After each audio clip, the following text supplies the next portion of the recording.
este pequeño receso. Ahora mismo da comienzo la mesa de Corán contemporáneo, donde, como podéis observar, somos 4 ponentes.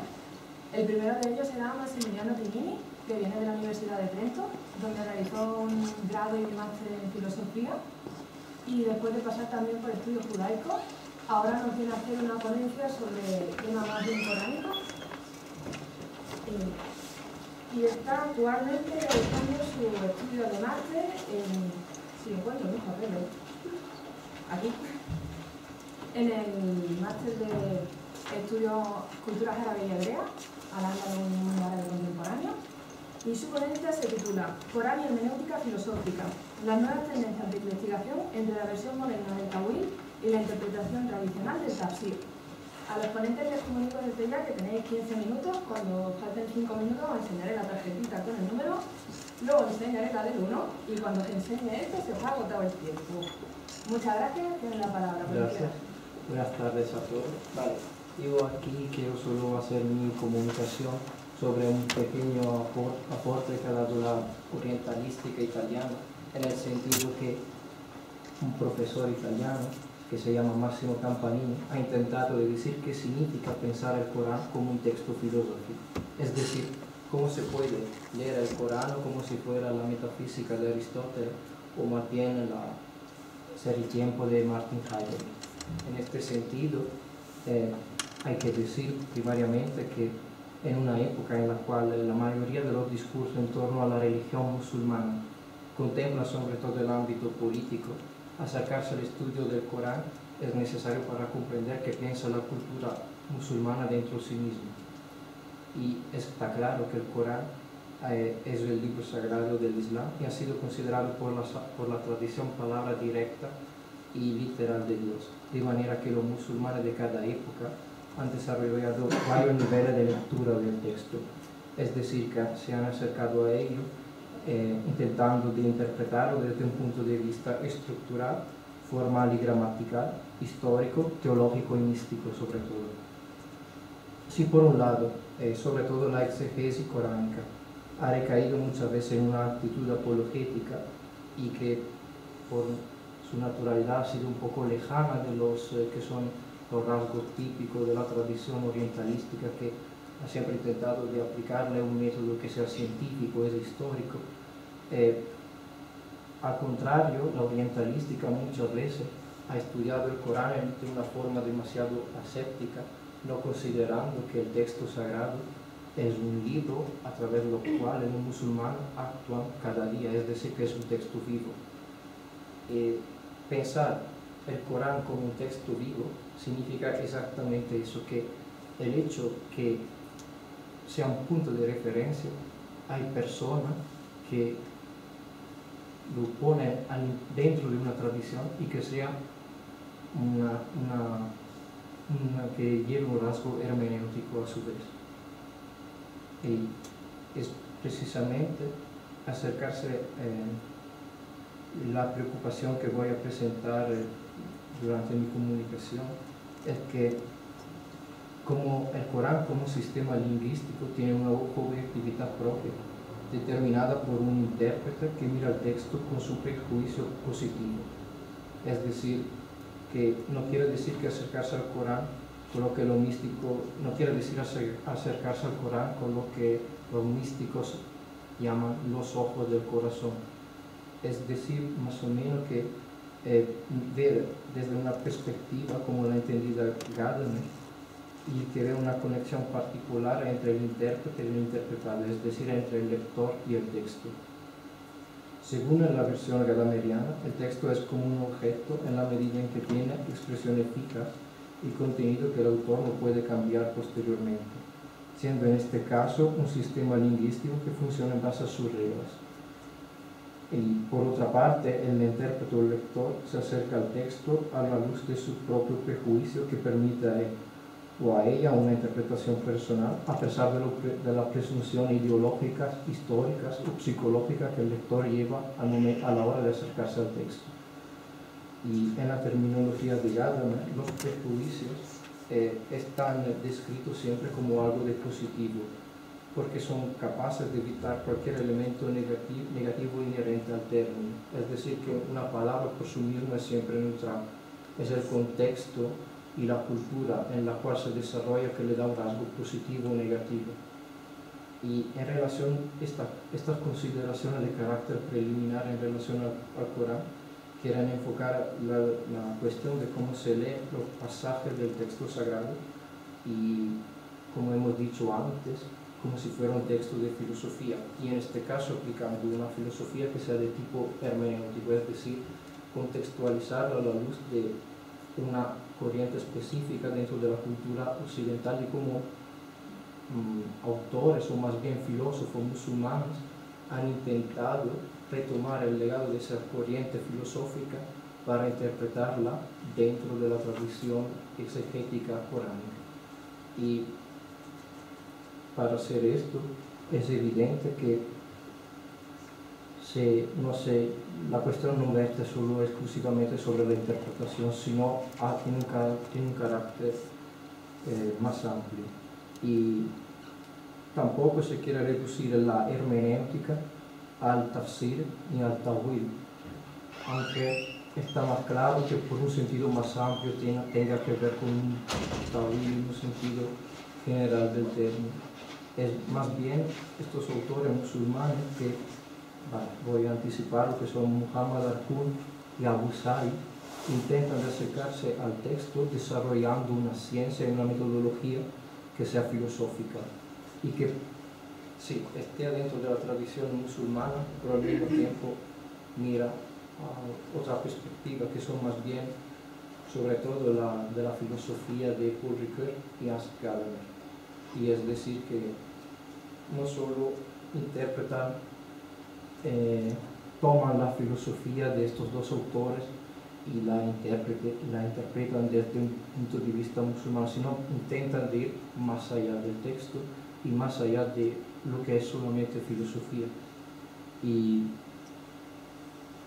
en este sentido, la hermenéutica filosófica no vierte exclusivamente en la lectura y en el comentario de los textos, sino que sitúa la palabra contenida en el Corán en una precisa concepción del mundo y de la realidad.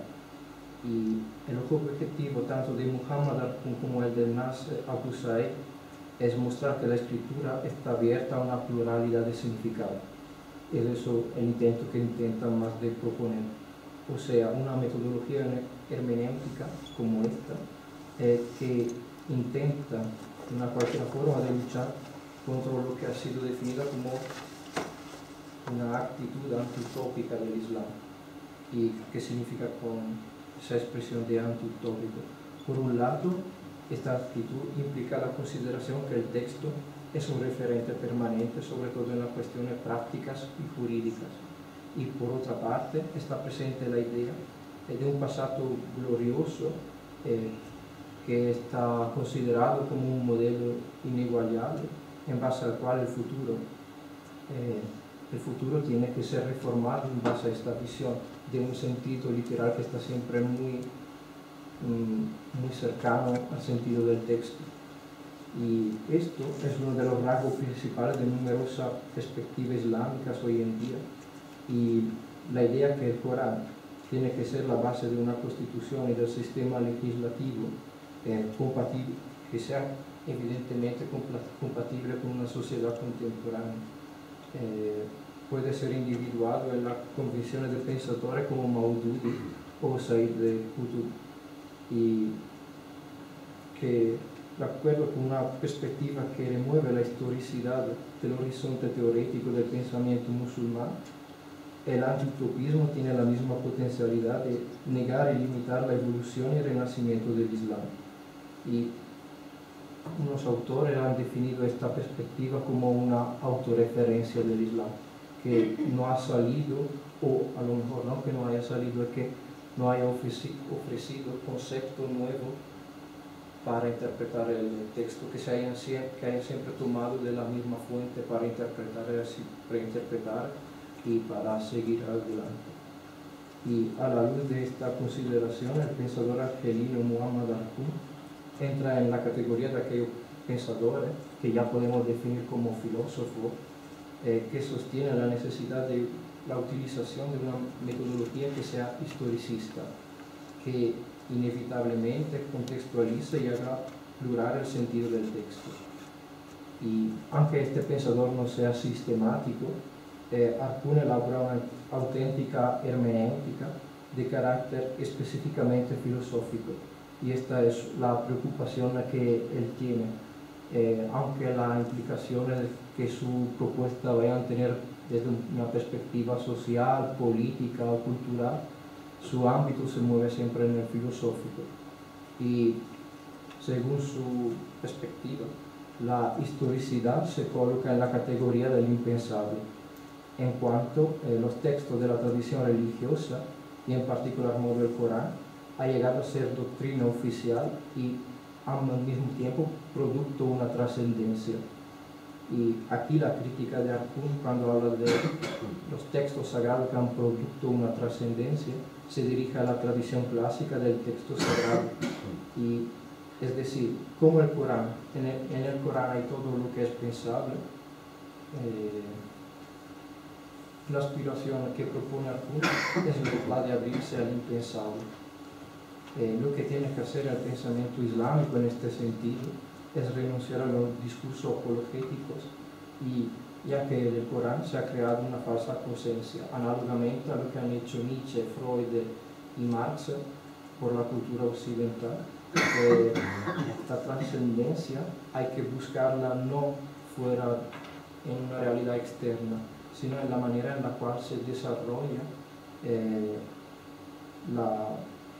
la historicidad, es decir, el contacto de la manera de interpretar el texto a la luz del contexto histórico en el cual los musulmanes están llamados a actuar.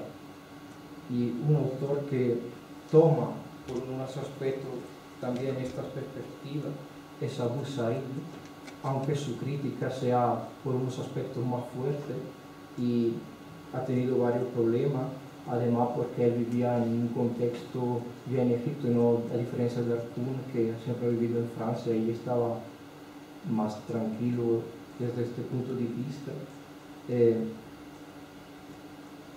Y Arcún propone que considerar el Corán como creado y no como increado.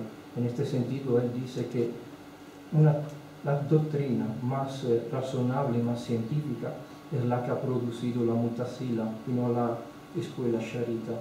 Él mismo se define como un neomutasil, y él retoma el sentido que los textos religiosos no son en última análisis que textos lingüísticos, y que el sentido que pertenece a su estructura cultural es siempre determinada, es un producto de leyes que tienen que ver la construcción de la cultura y del lenguaje, es decir, que que se pueden considerar como productos semióticos y como tales tienen que ser considerados. Y según Said, lo que hay que mirar es el símbolo y no la letra. Y en cuanto a la realidad es la única base que no se puede ocultar, y además con esta expresión quiero decir que además el texto coránico ha salido de la realidad, y hay que considerarlo a la luz de las implicaciones históricas que eso tiene que ver. Y cuando empezó, al mismo tiempo que empezó la revelación, el Corán entró en la historia, es decir, que cuando el Corán se seculariza, pero no significa quitar de trascendencia, al contrario. Y lo que hay que hacer es la reducción del texto al nivel de la razón humana y de la comprensión, en cuanto libera la potencialidad del sentido y de la interpretación misma. Haciendo eso, el Corán viene a ser un concepto que está bien fijo y al mismo tiempo su sentido se multiplica. La evolución del comentario contemporáneo a la luz de las aportaciones de estos dos autores parece mostrar la necesidad de una lectura abierta del Corán, que mire más al nuevo y que intente de poner por un lado unos aspectos de la tradición, especialmente la del tafsir, y la hermenéutica filosófica como versión moderna del Tawil, más bien en ese sentido, que se opone, como hemos dicho, al tafsir más tradicional, puede me permitir de llegar al mismo resultado. Y como está más o menos implícito en las posiciones de Muhammad al-Qum y Nasser Hamid Abu-Said, y en ese sentido el intento de poner en marcha el proceso historicista en el Islam y ponerlo en cuenta sus fundamentos ideológicas es necesario para ir más allá del antiutopismo del cual antes hemos hablado, que si por un lado el Islam intenta de no crear una expectativa en el futuro en cuanto la única posibilidad escatológica está en Dios, por otro lado repropone una utopía que es retrospectiva, es decir, que construye un mito del pasado y del tiempo del profeta. Ya está.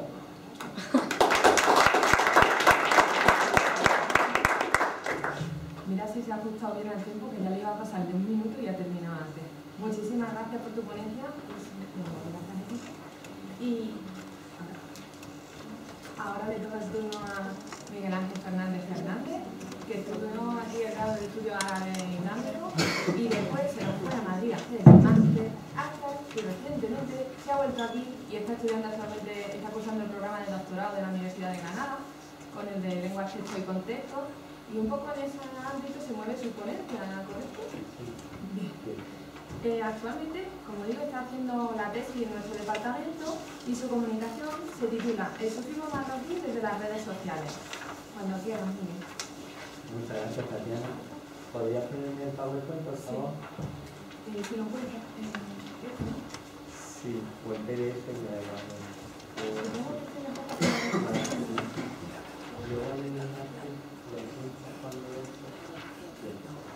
Bueno, perfecto. Pues buenas tardes a todos y agradecer al comité organizador de la GIDE, que sé de primera mano que ha trabajado mucho y le han puesto mucha ilusión y creo que está siendo una jornada muy provechosa.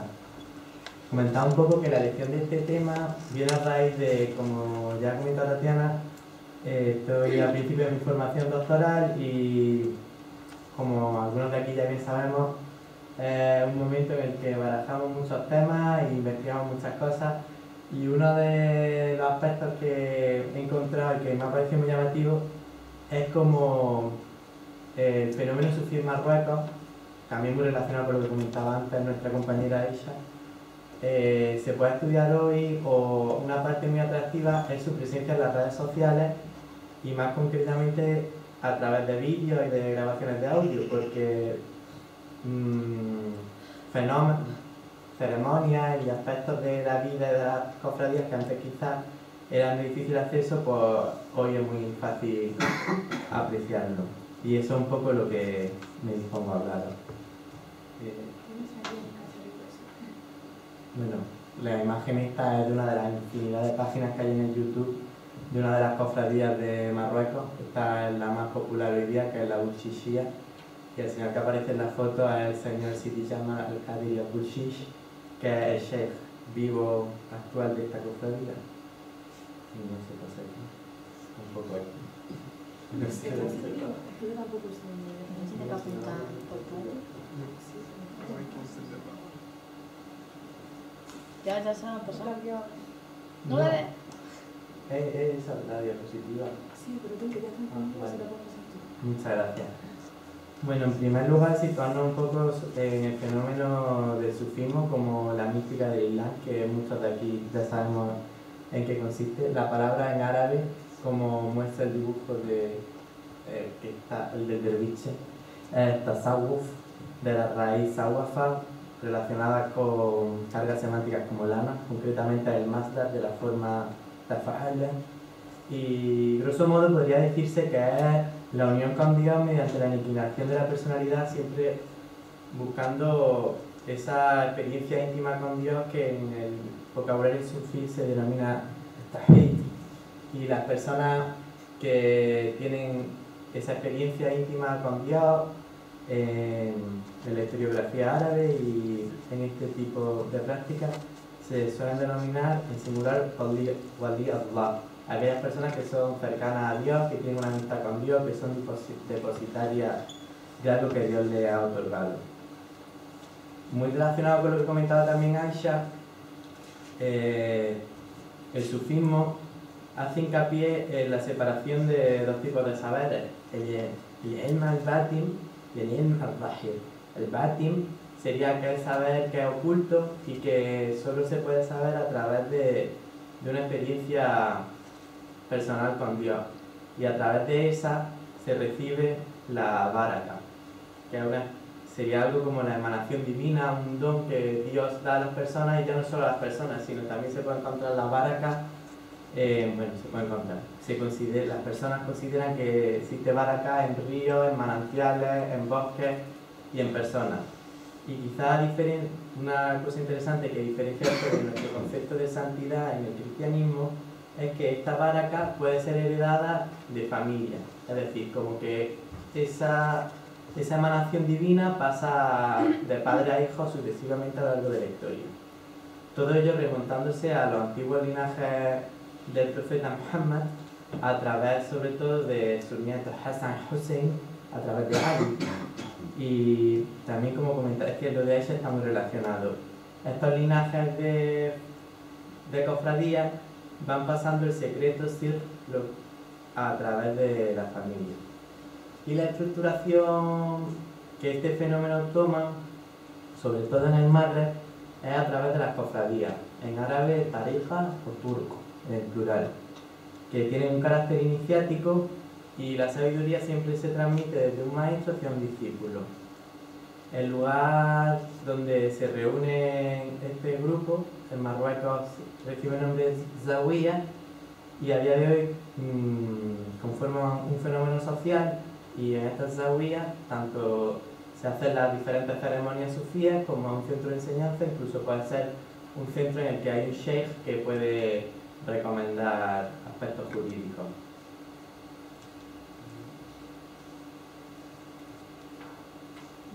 Gracias.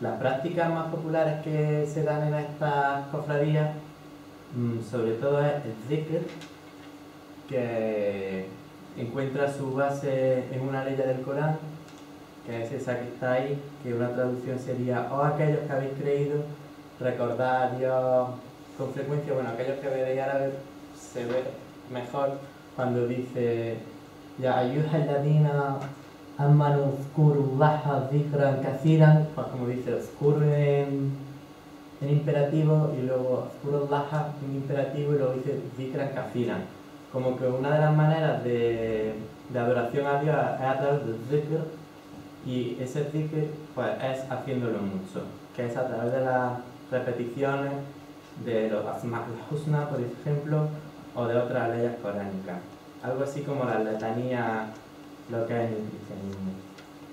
Y también los samah sufíes, que es la imagen que he utilizado de la señora recitando. Por ejemplo, esa imagen es de una ceremonia de samah en Fez, y si os fijáis bien veréis que algunas de las chicas no son árabes, porque estos movimientos están recibiendo últimamente muy buena acogida en Europa, y mucha gente se convierte a raíz del contacto que tiene a través de estas cofradías.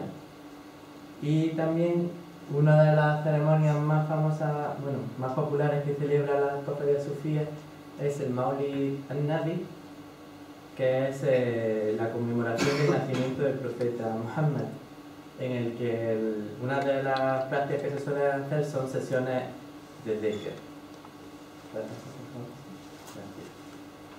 En Marruecos, como comentaba, hay multitud de cofradías.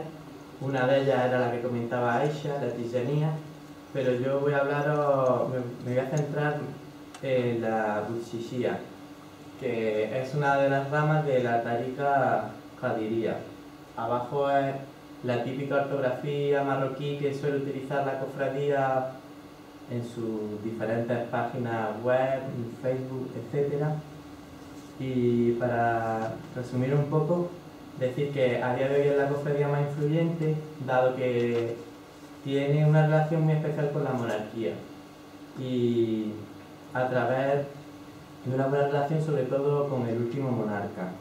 Incluso el ministro del del Ministerio de Asuntos Islámicos y el Habus, que es el señor que está en esa imagen, Ahmed Tawfiq, uno de los adeptos a esta cofradía. A nivel histórico, su origen está en el siglo XI, en Bagdad, iniciado por Abdelkader al-Jilani. Y a día de hoy en Europa, sobre todo en Francia, cuenta con muchos adeptos, y la cadena del Sir, del secreto iniciático, se remonta hasta el profeta Muhammad, como decía, a través de una infinidad de sabios, pasando por este sabio de Irak del siglo XI, por Hassan Hussein, hasta Ali. Estas cofradías, al contrario de lo que al principio puede pensar uno de que va a ser un mundo muy hermético, de difícil acceso, que creo que a nivel real puede serlo, pero en cualquier caso se puede encontrar un montón de información en la multitud de páginas web del carácter divulgativo que tiene. La Bouchichia tiene un montón de páginas en francés, en inglés, en español tienen menos y en árabe, pero ya digo que en francés hay muchas, y un montón de perfiles en Facebook. Pero la plataforma que yo he encontrado más interesante para nuestro ámbito es el YouTube, porque se encuentran multitud de ceremonias y de dhikr y de samá que creo que pueden ser tratados como una variedad de texto oral y texto vivo al alcance de meternos en el ordenador y clicar. Por ejemplo, esta es una de las cuentas que tiene más material disponible sobre la Bouchichia. Y a modo de ejemplo, he seleccionado una pequeña parte, dado el tiempo del que disponemos, de una celebración de un Maulid en el 2013 de la Bouchichia. El señor que se ve en el, bueno, ahora se verá mejor, pero el señor que se ve en el centro, que está postrado en una cama, es el antiguo sheikh de la cofradía, Hamza, ya muy mayor, años antes de morir, y aquí se hace una ejaculatoria de tipo Madhih, de alabanza. Y bueno, ¿puedes repartir esa nave? ¿Está ya repartido? Vale, perfecto. Pues el texto en árabe sería el texto completo, pero lo que he transliterado abajo, veréis que hay unos números entre paréntesis.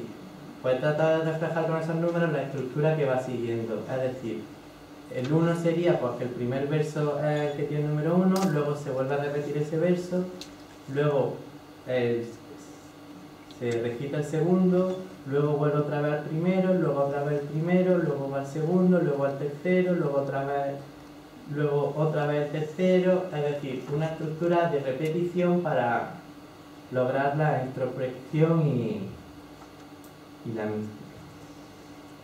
Y el lenguaje que utiliza, algunos ya estaremos un poco familiarizados, es muy complicado de traducir.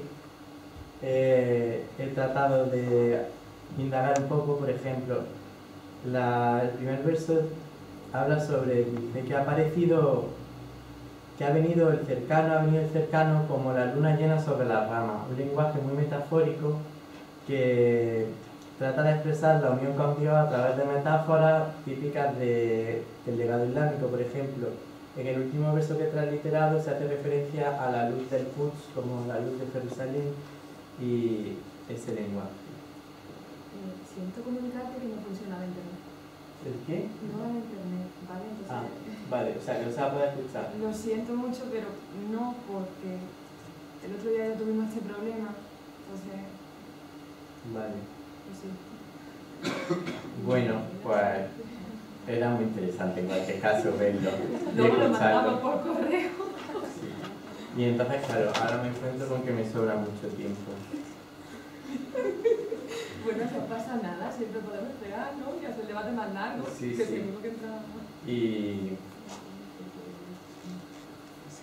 O sí, te pasa la Y bueno, pues os comento un poco lo que consideraba interesante del vídeo, que era como el ritmo se repite, hay una cadencia todo el rato rítmica, la gente se mueve mucho al círculo, al sheikh, con movimientos muy repetitivos, y aunque uno no entienda el árabe, pues se ve que es un ambiente de concentración en el que todos tratan de lograr una unidad y hubiera sido muy interesante verlo y espero que, bueno, como ahí tenéis el enlace, pues que lo veáis cada uno en vuestra casa, con detenimiento.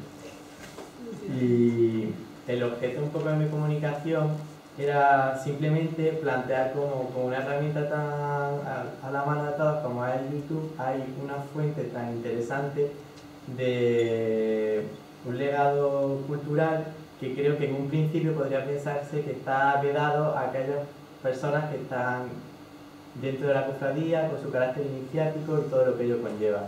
Y simplemente con un clic desde nuestro ordenador tenemos acceso a todo ello. Pues muchas gracias por su atención y lamento no haberos podido enseñar todo.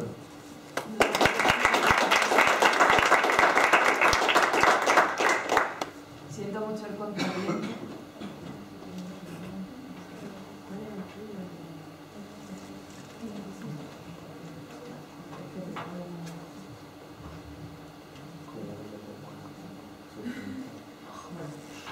La siguiente comunicante es Paula Luque, que también está aquí el grado en estudios árabes islámicos y está también hizo el máster en el mismo departamento, así que también es de la casa.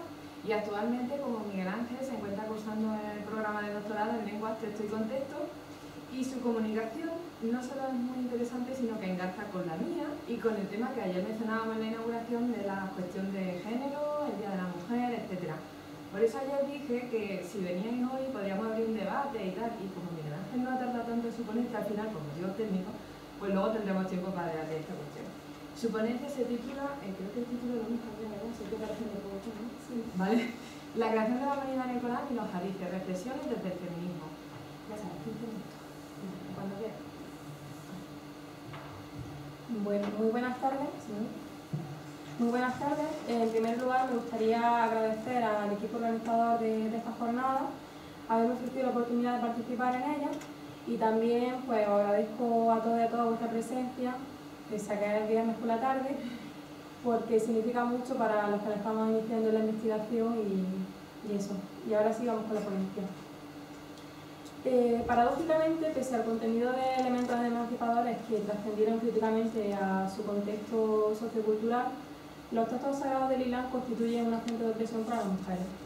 Partiendo de esta hipótesis, es evidente que el eje de mi intervención se basa también, como el resto de ponencias, en los textos sagrados, en concreto en el Corán y en los hadices, a los que haré referencias para ilustrar un caso concreto que es el relato de la creación de la humanidad. La razón de esta elección, es la de ilustrar un caso de lo que yo considero una interpretación androcéntrica y misógina, cuestionándola desde una perspectiva feminista, con el fin de recuperar la herencia femenina como símbolo de poder para las mujeres. En particular, se pretende una aproximación a la cuestión a partir del análisis que realiza Asma al-Revés, pero con aportes propios y, si puede ser, también de los que surjan del debate. Para no perder mucho el hilo de la ponencia, advierto que esta se estructura en tres partes fundamentales. La primera de ellas se recopila la información que existe dentro del Corán acerca del relato de la creación de la humanidad.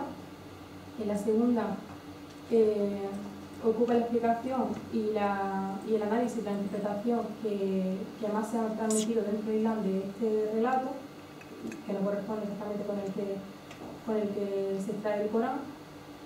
Y en el último apartado reflexiono sobre la necesidad de una nueva lectura. Bien, ¿qué dice el Corán sobre la creación de la humanidad? En el Corán existe más de una treintena de aleyas que aluden a la creación del ser humano. Algunas de ellas pertenecen a fragmentos descriptivos del episodio, por lo que ofrecen una información más detallada, pero otras aluden a este relato solo como de manera indirecta y solo como una advertencia del poder creador de Dios. Bien, veamos lo que se extrae del conjunto de todas ellas. En primer lugar, se deduce que solo Dios, única y exclusivamente, tiene la capacidad de crear, y lo hace de manera espontánea e inmediata, a través de la palabra divina kun, sé. Por ejemplo, la aleya 59 de la Sura 3 dice: para Dios Jesús es semejante a Adán. a quien creó de la tierra y a quien dijo, sé, y fue. Otro ejemplo, el de la ley 73 de la Sura 6, que dice, es Él quien ha creado con un fin los cielos y la tierra. El día que dije sé, es. La segunda cuestión que se puede deducir es que el proceso creacional tiene lugar en diferentes etapas. De hecho, una de las leyes dice, ¿qué os pasa que no esperáis de Dios magnanimidad, habiendo creado en fases? Lo dice explícitamente. Y otra, que es la que aquí recojo en pantalla, dice que se ha creado al hombre de arcilla fina. Luego se colocó en una gota, en un receptáculo firme. Luego de esa gota, de un coágulo de sangre. Del coágulo de sangre, un embrión. Y del embrión, huesos que se revistieron de carne. Está aludiendo a un proceso creacional dividido en diferentes etapas, y en función de la etapa del proceso de creación en el que se encuentre, la sustancia original será una u otra. Por lo tanto, estas sustancias pueden ser o bien arcilla o tierra, como dice ahí. Otra ley dice, por ejemplo, creó al hombre de arcilla, como la cerámica. El origen también pueden ser gotas de esperma o líquido seminal. Que considera el hombre de qué ha sido creado. Ha sido creado de un líquido fluente que sale entre los riñones y las costillas. No fue una gota de esperma eyaculada y luego un coágulo de sangre. Y otra tercera opción es el origen a partir de un espíritu o un alma primitiva que se deduce de la ley 1 de la Sura 4, que dice, hemos creado, hombres temed a vuestro Señor, que os creó de una sola persona. La traducción dice persona, pero realmente el término que se utiliza es nafs, que puede significar ser humano, alma, espíritu, principio vital. Otra de las cuestiones que se pueden deducir del Corán con respecto al relato de la creación es que es imposible distinguir si se crea antes el hombre o la mujer. No hay distinción sexual en este sentido. En cuanto a los términos que se emplean para hacer referencia a la creación humana, se encuentran los siguientes. Al-Insan, traducible por hombre, humano, persona, gente, es el término más empleado, y de la misma raíz como esa, con el mismo significado, también el término al-nas. De esta misma raíz, pero ya con diferentes significados y con distinción de sexo, es el término Nisa, que significa mujer o hembra. Otro término empleado es el de Bashar, traducible por humanidad, género humano, ser humano, hombre. También se utiliza en algunas leyes, aunque con menor frecuencia, Zawaj o Azwaj, que significa pareja o pareja, y que tampoco hace referencia a la distinción sexual, a no ser que se indique explícitamente. Rajul, plural rijal, ese sí se podría entender como hombre propiamente, y Nafsun Wahida, que ya lo decía antes, se puede interpretar como alma, tejido vital, espíritu, persona, individuo, ser, pero sin distinción sexual en ningún caso. En definitiva, lo que dice el Corán es que Dios, como único creador, da origen a la humanidad, sin distinción entre los sexos, como demuestra el empleo de esta terminología. Además lo hace a partir de diversas sustancias, dependiendo de la etapa del proceso de creación en el que se halla. Entonces, ¿dónde surge la problemática con respecto a este relato? Pese a que el Corán no especifica en ningún caso que Adán sea el origen de la humanidad, y tampoco puede encontrarse absolutamente ninguna mención a Eva, no aparece su nombre en ninguna ley del Corán, la versión más extendida dentro del Islam, presente en exégesis coránica e incluso en la traducción del Corán que yo he utilizado para este trabajo, considera a Adán como el primer hombre de cuya costilla sería originaria la mujer, Eva. Lo que ha sucedido es que los términos de la primera ley de la Sura 4, que hemos citado antes, se han interpretado desde el androcentrismo, pretendiendo el mantenimiento por un lado de los privilegios del varón y por otro lado el mantenimiento del sometimiento de las mujeres. La tergiversación es evidente en este relato. Pues en primer lugar, el vocativo en nas se ha reducido, no de forma accidental, al sentido de sujetos varones. Por lo tanto, el mensaje que le sigue se referiría solamente a ellos. Además, se ha entendido que donde dice Nafsun Wahida, el texto quiere decir en realidad Adán, y donde dice Minha quiere decir de él, es decir, de Adán, y concretamente de su costilla.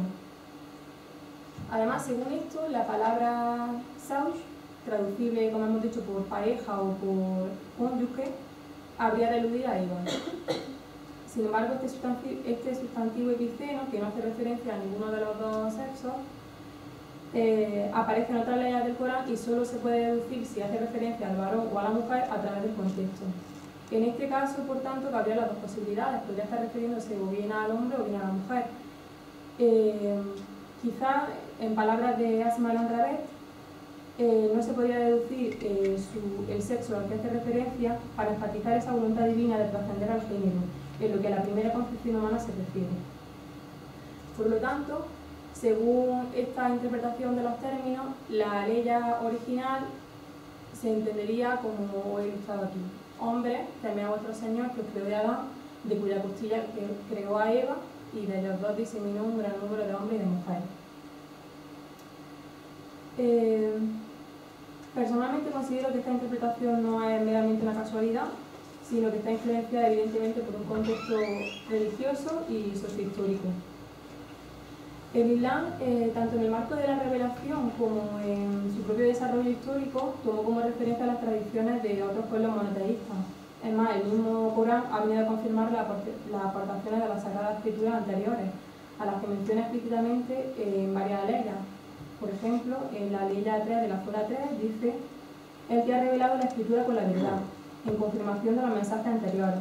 Él ha revelado la Torá y el Evangelio antes.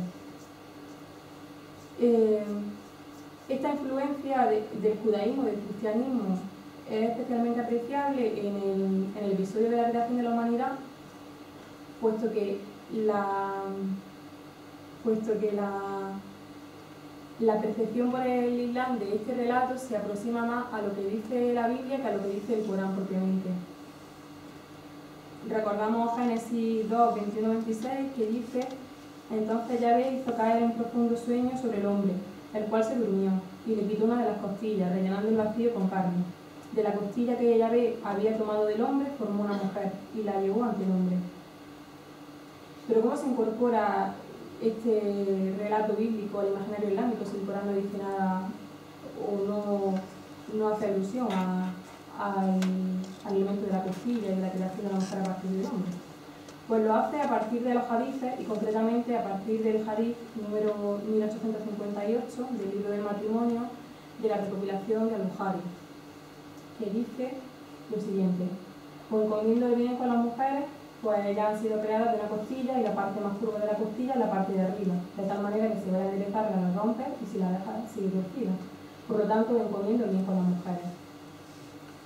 A este hadith ha recurrido a la exégesis coránica para explicar el origen subalterno de la mujer y por ende para justificar su inferioridad estructural.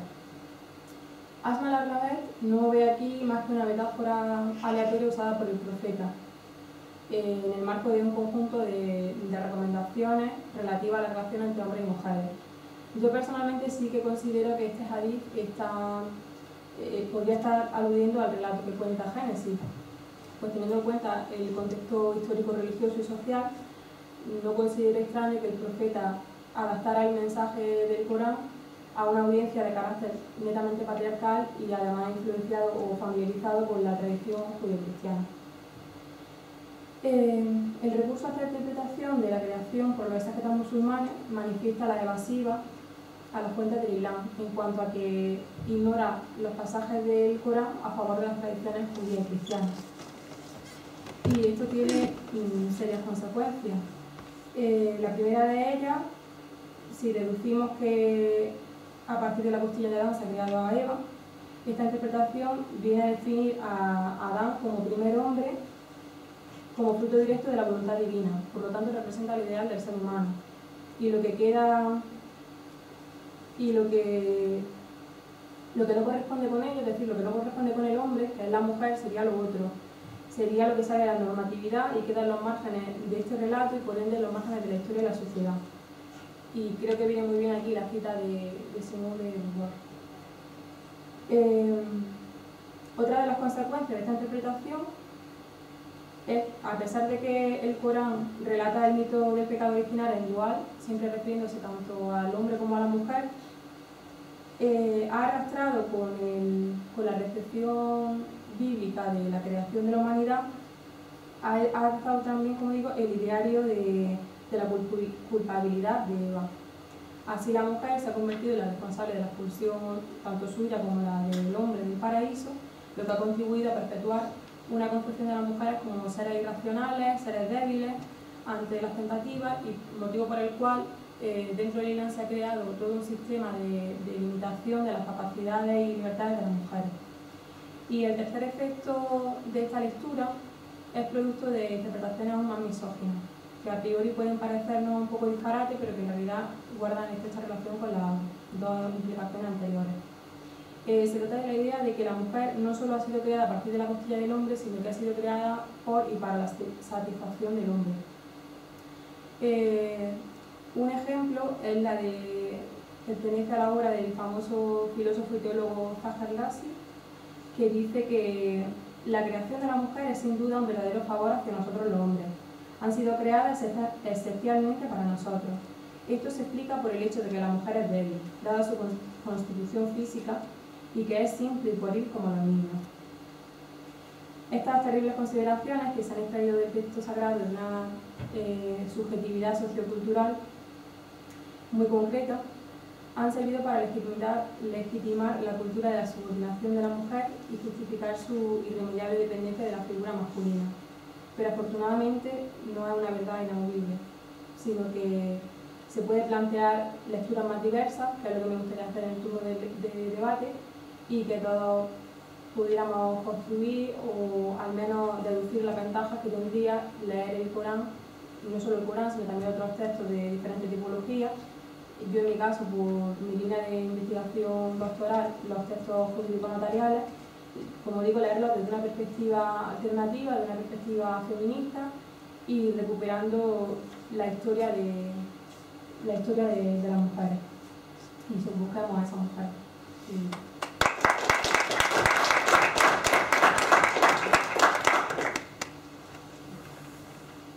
Muchas gracias, Paola, por ajustarte al tiempo. Sé que soy una persona pasando los papelitos, pero es que creo que es muy importante porque además si se quedan cosas en el aire o algo no ha quedado muy, no estoy explicando bien o lo que sea, pues precisamente para eso tenemos el turno de debate. Os animo a todas que luego lo aprovechéis y si algo ha quedado un poco en el aire lo digáis y lo vamos ampliando. Y ahora me toca el turno a mí. A mí me pasa como a Goretti, lo de autopresentarme me queda un poco extraño, pero bueno. Yo a esta altura creo que ya lo conocéis todos. Soy Tatiana Hernández Justo, soy parte del comité organizador de la jornada y, igual que mis dos compañeros, soy miembro de la casa, hice aquí el grado en la UGR de Estudio Árabe y Islámico, también hice el máster y actualmente estoy cursando mi segundo año en el programa de doctorado y mi tesis gira en torno a la figura de Taha Haddad, que es el hombre del que hoy os voy a hablar. En concreto hoy os voy a hablar del papel que tiene el Corán en el pensamiento feminista de Taha Haddad. Pero primero me gustaría hacer una introducción así un poco general para que nos ubiquemos un poco, sobre todo pensando en la gente que no tenéis por qué conocer nada de qué es Taha Haddad, ni su pensamiento feminista, ni el pensamiento feminista en el mundo árabe, ni nada. Así que creo que si alguno queda muy claro o voy muy rápido y luego lo que sea, me lo digo. Taha Haddad es un pensador tunecino que nace durante el momento en el cual el país de Túnez está en manos del protectorado francés. Y esta situación de colonización extranjera, marca toda su vida, su obra, su pensamiento y todo su legado posterior. Por eso considero muy importante que tengáis en cuenta que durante el protectorado francés, aunque Túnez era propiamente un protectorado, supuestamente era autónomo, en realidad no es cierto.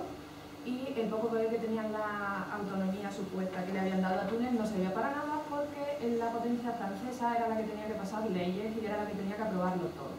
Entonces me parece muy importante que reseñemos que sí, en estos momentos la mujer tiene una situación bastante cruda, que luego ampliaré, Pero no solo es culpa de la situación ya presente en Túnez, sino también del protectorado francés, que no hizo nada por atajarla. En este momento, en todos los países árabes, empezando desde la parte del Levante, Siria, Líbano, Irak, etc., y después ya, posteriormente pasa toda la corriente a Marruecos, Magreb en general, se están dando un montón de movimientos feministas de diversa índole, algunos más enraizados en la fe islámica y otros menos, que buscan la liberación de la mujer en todos sus aspectos. Cada uno de ellos tiene una particularidad y en nuestro caso lo que nos interesa es el pensamiento feminista que se inicia en Túnez precisamente con Tahar Al-Khattab. Al-Khattab nació en 1899 en la capital de Túnez, pero venía de una familia de origen humilde de la zona del sur, donde eran principalmente agricultores y donde la represión del protectorado francés fue muy grande. Entonces él, aunque nació en Túnez, tenía todo ese bagaje y toda esa historia familiar de penurias y de problemas con los franceses. Y eso, como he dicho antes, fue muy importante en su desarrollo y tiene mucho que ver también con su teoría feminista. Al-Khattab estaba muy vinculado al movimiento nacionalista, como no podía ser de otra manera, y en realidad de él estriban todas sus otros intereses, tanto políticos como intelectuales. Se movió en muchos ambientes, pero los más importantes son el nacionalismo, la reforma social y el movimiento obrero, junto con la lucha feminista. Escribió varias obras, pero las más importantes son su obra sobre el movimiento obrero y su obra sobre las mujeres, que es en la que yo me voy a basar para esta ponencia. Aunque ya digo que todo tiene que ver con el nacionalismo, incluso el feminismo. La obra que compuso, donde al final de su vida plasmó toda su idea feminista, recopilándola previamente de los artículos periodísticos que había ido publicando, se titula Imra'atuna fi Sharia wal Mujtama, que quiere decir algo así como Nuestra mujer en la ley islámica y la sociedad. Y como su propio nombre indica, tiene dos partes. El estilo de la obra, debido también a que estaba enfocada hacia un público que era principalmente iletrado, es muy repetitivo, muy contundente y con muchos ejemplos. Sobre todo también es muy importante que la mayoría de los ejemplos que él utiliza proceden del legado cultural que revaloriza y relee, desde otro punto de vista hasta que en este momento no se había estado haciendo. Y eso le aporta un plus de originalidad a su movimiento feminista y su pensamiento, que en general venía también del reformismo islámico y del reformismo feminista de Egipto con Qasim Amin. Qasim Amin fue el precursor del movimiento feminista árabe, que como he dicho era egipcio, pero sus ideas se expandieron y al final todo el mundo tiene algo que ver con Qasim Amin, y Tahar Al-Khattab también bebe de él. La obra está dividida en dos partes. La primera parte es sobre las cuestiones de la Sharia y la segunda parte tiene más que ver con cuestiones sociales. Luego las voy a analizar en más profundidad, pero me gustaría que os quedara bien clara esta división, porque después veréis que hay cosas que entran un poco en ambos temas y de hecho por ahí viene lo de repetir tanto el tema. Las ideas centrales de su pensamiento feminista, que están en toda la obra y que también se expanden en otras obras suyas, como la del movimiento obrero, son el papel de la religión, que es a lo que yo más me voy a centrar en esta ponencia, el movimiento nacionalista y la importancia de la educación, que es otro tema central, transversal a todas sus obras, que en la actualidad está poco estudiado, pero que en el tema de la mujer es muy importante y luego lo explicaremos con mayor profundidad, porque además fue uno de los asuntos más modernos de Al-Khattab. Después de cada parte hay unas conclusiones donde el propio autor remite cartas a gente importante, sobre todo ulemas, sheikhs, etc., haciéndoles preguntas sobre el punto de vista de estas personas respecto de sus propias opiniones. Por ejemplo, en cuestiones del velo, ¿qué opinas de esto que yo he dicho en el libro? Y esas personas le respondían con sus opiniones. Y todas estas opiniones están recogidas hasta el final de cada uno de sus apartados de la obra. En el apartado legal, ¿por qué sale dos veces legal? Eso es un error. El primer apartado, que es el apartado legal, que tiene la base de la Sharia, habla sobre todo de cuestiones de judicatura, enclaustramiento, herencia, poligamia y repudio. Como sé que no somos un público especializado, voy a intentar explicarlo, pero si quedan dudas, ahí está el turno de debate. El Corán supuestamente dice que la mujer no puede tener ninguna parte en la judicatura porque no está pensada para ello. Pero Al-Khattab lo rebate diciendo que lo que ocurre es que la mujer no tiene la educación necesaria para tener ese puesto de responsabilidad. Y entonces él alude a esa cuestión de la educación como si se da la educación a la mujer, entonces sí puede tener puestos en la judicatura. Esto le fue muy contestado, pero no sería uno de los mayores problemas de él. Sin embargo, hoy en día no consiguió que el asunto saliera adelante y la mujer todavía en la mayoría de países árabes no tiene acceso a estos tipos de puestos de judicatura ni demás. El enclaustramiento, muy ligado al velo también, fue otra de las cuestiones que reventaron la sociedad de su momento, porque tenemos que tener en cuenta que, como ya Paola ha dicho, tienen una base tradicional, todos los países árabes e islámicos, por las dos vertientes, tienen una especie de, pues como si dijéramos, misoginia cultural con la que arremete Al-Haddad, que de base ya está poniendo ese velo de misoginia en todas las cuestiones que tienen que ver con la religión, aunque en el Corán no vengan como tal, que es a lo que se dedica Al-Haddad, a decir que en el Corán eso no aparece. El enclaustramiento era una de estas cuestiones que tenían una base tradicional, que no tenían nada que ver con el Corán, pero que estaba súper institucionalizada en todas partes y que además en muchos sitios se respaldaba como que era islámica y era coránica. Y claro, esto pues no es así, al menos no desde el punto de vista de Al-Haddad, luego le saldrán contestaciones de todos puntos, pero Al-Haddad defiende en su obra, que es la que nos ocupa, que el enclaustramiento y el velo facial no tienen ninguna base coránica y por tanto deberían abolirse. La cuestión de la herencia, que si mal no recuerdo, sí, no. Pero más adelante creo que tendremos una leyita para que lo leamos sobre la herencia y a lo mejor ahí queda más claro. Pero la cuestión de la herencia es la siguiente. Según el Corán, el varón hereda una parte de lo que dejen sus familiares, pero la mujer hereda la mitad que el hombre en su mismo grado de parentesco. Y esto aparece en el Corán tal cual, explícitamente. Entonces era una cuestión que la mayoría de gente no podía luchar contra ella, porque el Corán es la verdad y no se puede alterar. Al-Haddad sí la critica y dice que lo que ocurre es que necesitamos salvaguardar en ese momento de revelación divina, necesitamos salvaguardar los bienes de la tribu y de la familia de alguna manera. Y la medida de que el varón heredara el doble venía precisamente por ahí, para no desperdigar la herencia de su familia. Como ahora en la situación de Al-Haddad, estamos hablando de principios de los años 20, o sea, sí, los años 20, no tenía mucho sentido eso de la herencia familiar, se la lleva el hombre y demás, pues Al-Haddad dice que esta, junto con las leyes de esclavitud que están en el Corán, es una de las cuestiones que sí se pueden evitar y sí se deben de revisitar, y por tanto él aboga por releer esa ley y poner la herencia igualitaria para hombres y mujeres. Esto no se ha conseguido en la actualidad, por desgracia. En la mayoría de países, creo que en todos los países árabes, la mujer sigue ganando la mitad que los hombres, con salvedades, pero en general es así. Sin embargo, el siguiente punto contra el que luchó Al-Haddad sí se ha conseguido. La poligamia, para los que no lo sepan, es el derecho exclusivo del hombre por el cual un hombre puede contraer matrimonio simultáneamente con más de una mujer. El Corán explica que se puede mantener el matrimonio simultáneo con hasta 4 esposas, pero luego, en una serie de aleyas que vienen a continuación de la ley que dice esto, lo rebate. Y Al-Haddad, haciendo hincapié en las aleyas que lo rebaten, defiende que la poligamia está prohibida por Dios. Y ahora, bien, estas aleyas que tenéis en pantalla son las dos aleyas principales sobre la cuestión de la poligamia. En la primera, se revela primero además, el Corán dice a los hombres que se pueden casar con hasta 4 personas, con hasta 4 mujeres, siempre que sean equitativos con ellas. Esto sucede porque en el momento en el que se revela esta ley acababa de haber una guerra enorme, había muchos huérfanos y había muchísimas viudas. Y en la época en la que la revelación tiene lugar, una mujer viuda tenía una situación económica precaria, no podía vivir, no podía salir de su casa, tenía que volver a casa de su padre, era repudiada por la sociedad y tenía unos problemas muy graves. Con lo cual, frente a esa situación de desamparo, si se casaba, tenía una vida mejor. Pero nadie se quería casar con ella, porque ella había estado casada y no era virgen y tenía una descendencia a lo mejor, entonces eso era una situación muy importante para la escena.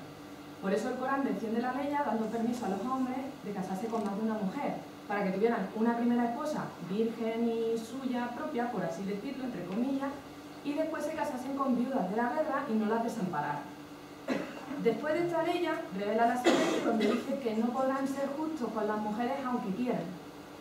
Y claro, Al-Haddad lo lee y dice, en la primera ley nos dice que nos casemos con más de una mujer siempre y cuando seamos justos. Pero luego nos dice que es imposible que seamos justos. En realidad, ¿qué nos está diciendo? No te cases con más de una mujer. Claro, eso lo entendía así, pero la gente no. Lo mismo pasaba con el repudio. El repudio es la disolución, el derecho del hombre de disolver de manera unilateral el matrimonio siempre que quiera. Tiene una serie de cuestiones jurídicas, pero en la realidad pues es como el divorcio y la mayoría de las veces se repudiaba a la esposa sin ninguna idea de base. y de este derecho se abusaba constantemente. Entonces, Al-Haddad remite al texto coránico donde se dice, y también a los hadices, donde se dice que el repudio es el acto permitido más odiado por Dios. Entonces se aboga a los hombres por evitar el repudio y por no seguir produciéndolo, puesto que en la actualidad, en su actualidad, se podían contar con otros mecanismos para disolver el matrimonio y que además fuesen benévolos para las mujeres también. El repudio y la poligamia sí tuvieron un eco muy grande en la sociedad de su momento y en la actualidad, y luego lo veremos más adelante, y son las dos principales victorias del feminismo de Al-Haddad. Luego en el apartado, que ahí dice legal, pero no es legal, es social, habla de un mestorándum de un montón de cuestiones que tienen que ver tanto con la tradición, como con la sociedad, como también en cierta medida con el Corán y el Islam, porque a fin de cuentas es inseparable de la vida social, y principalmente trata el acceso al mercado laboral, la educación, haciendo mucho hincapié en el deporte, que era una cuestión que era muy llamativa, porque el deporte, si la mujer no podía salir de su casa, ¿cómo iba a hacer deporte? Pues Al-Haddad abogaba por una educación para todos los tunecinos, independientemente de su sexo, y que fuese además también física, educación física para todo el mundo. Porque además él siempre decía, es que si no tenemos cuerpos sanos, no podemos pensar. Estaba un poco con la línea que habíamos tenido en Europa anteriormente y que todavía seguía teniendo eco. Y por último también trata toda una serie de cuestiones que tienen lugar en el hogar, tanto como en el matrimonio, casarse sin saber con quién, casarse por presión social, los problemas con la suegra, los problemas con la administración en el hogar, etc. Y me gustaría concluir porque creo que lo más importante de esta ponencia sería más bien el debate y las dudas que puedan surgir y engarzarlo con la ponencia que ha puesto mi compañera Paola antes. Así que voy a hacer unas conclusiones muy generales y luego si os quedan dudas, pues no se explayan. Primero tenemos que tener en cuenta que esta obra, Imra'atun fi Sharia wal Mujtama, es una obra pionera en Túnez y además es una obra muy importante en el Magreb, porque después de que se publica en Túnez, luego las ideas se expanden y acaban en Marruecos, en Argelia y en todos sitios. Claro, como era muy rebelde para su época, recibió muchísimas críticas. Se lo llevó a acusar de herejía y Al-Haddad perdió el título de educación superior que tenía, y el pobre hombre pues sufrió mucho porque además murió, era muy temprano, murió con 35 años porque sufría una enfermedad cardíaca y aparte había estado muy deprimido por toda la situación que le había sucedido de acoso, que incluso lo habían llegado a amenazar de muerte. También tuvo un impacto muy importante en el país, como he venido diciendo antes, que se materializa en el Código Tunecino de Estatuto Personal, que es el código que regula los asuntos privados en el país. En todos los países árabes hay uno, se basa generalmente en varias cosas, pero siempre tiene una base en la Sharia. Y en el caso de Túnez se basa también en el pensamiento de Al-Haddad y en la obra que ha analizado. Y por eso es el primer código de estatuto de los mundos árabes donde se prohíbe tanto el repudio como la poligamia. Que ahora ya, pues después de muchas luchas y tal, se le están poniendo trabas en otros códigos de estatuto personal, pero vemos que este es el pionero porque se promulga en 1956. Y por último, la obra y la vida en general de Al-Haddad y su lucha a todos los frentes es claramente un proceso de promoción del cambio social, de lucha contra lo establecido y de mejora y de evolución.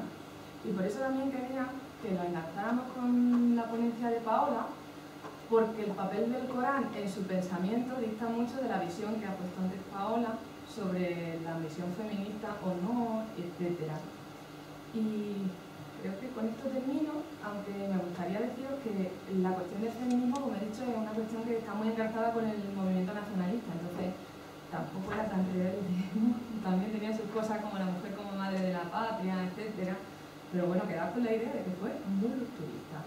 Y eso ha sido todo, espero que os haya gustado, si os quedan dudas,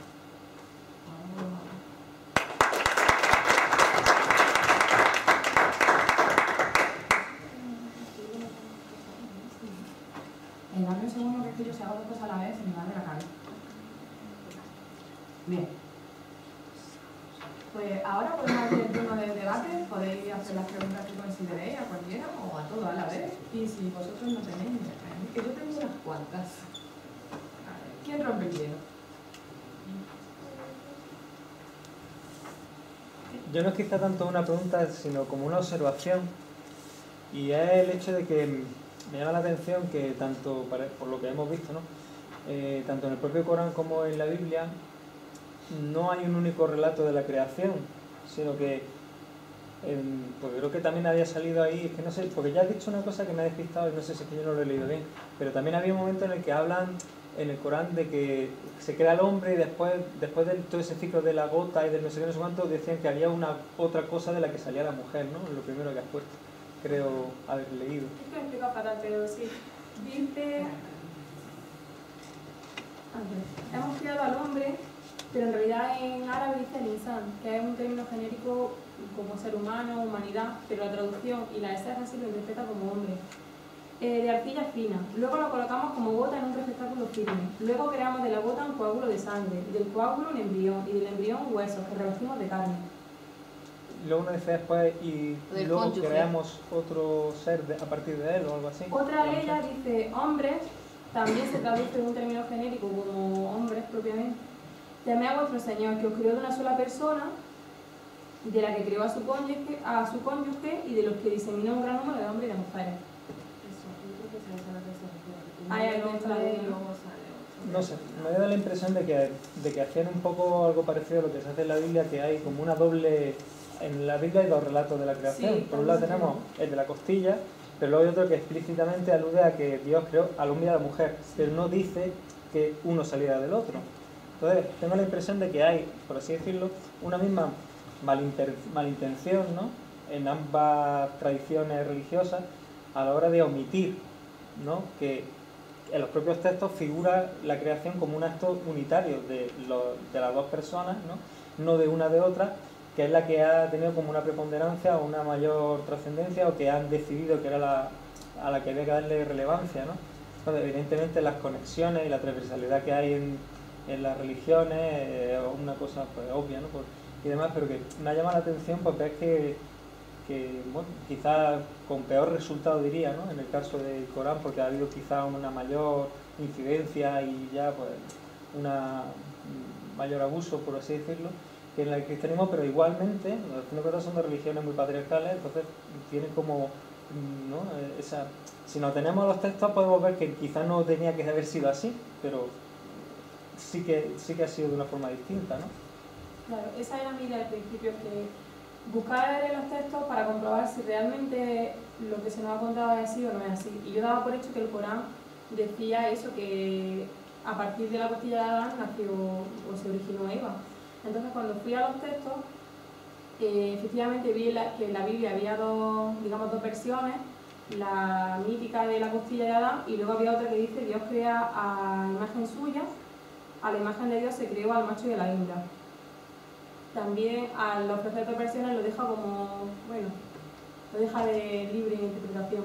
Y cuando estuve buscando dentro del Corán no había ninguna evidencia, lo único era la ley que he mencionado, que decía que se crea a partir de una nafsun wahida, de una persona primitiva, de un ser primitivo, un principio vital. Y es en realidad los hadices, la tradición del profeta, sus dichos y hechos, los que incorporan ese mito o esa recepción de la Biblia. Y claro, yo cuando lo vi me sorprendió como decir dentro del Corán no estaban esas referencias, como en el Islam ha pervivido o se ha sido esa la versión que ha trascendido. A colación de lo que él ha dicho, cuando dice cónyuge se refiere tanto a hombre como mujer, ¿no? Claro. Por eso dice que a partir de esa persona o de ese principio vital crea a su cónyuge o a su pareja, para entenderlo mejor. Al decir su pareja no se sabe si también se podría haber interpretado que ese principio vital era Eva o la mujer y que de Eva nació su pareja, que fue el hombre, pero no se ha interpretado así. Ya, pero aún así es curioso porque cuando dice de la que, ahí ya viene una inferioridad. Y encima, cónyuge significa bajo el yugo de, o sea que sea hombre o sea mujer, hay claramente dos niveles. Lo suelto, ahí como a pensar. Claro, si hay dos niveles, de uno crea al otro, pero no dice a quién crea antes. En ningún momento se puede... Sin la subjetividad sociocultural no se podría interpretar que se cree antes al hombre o a la mujer. El Corán no da ningún indicio, no da pie para él, creo. alguna otra pregunta?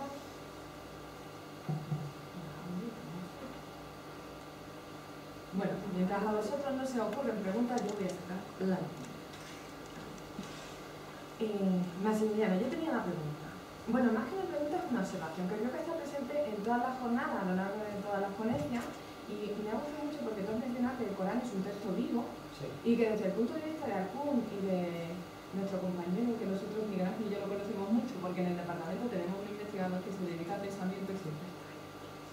Pues tanto Alcún como Abu Said mencionan precisamente eso, ¿no? El texto está vivo, el texto es un texto que está previsto para enseñar a los musulmanes. Hay musulmanes desde que se creó el mundo hasta ahora, según ellos. Y claro, no se puede seguir leyendo desde la misma óptica que cuando se reveló. Cuando se reveló eso tenía un sentido y ahora pues ya no. Y me ha gustado muchísimo esa remarcación, no solo porque la hemos estado haciendo a lo largo de todas las jornadas, sino porque al final yo estaba pensando en Al-Haddad, yo es que siempre pienso en Al-Haddad. Y era exactamente lo que él decía. Él era reformista islámico y él siempre partía de la base de que el texto está vivo y hay que reinterpretarlo. Igual que él aceptaba los que lo han interpretado antes, a los que se han equivocado, aceptaba su propio error. Y eso me llama mucho la atención porque, si mal no recuerdo, Abu Zayd también implica eso. O sea, él ve sus propias aportaciones como son mías y puedo estar equivocado.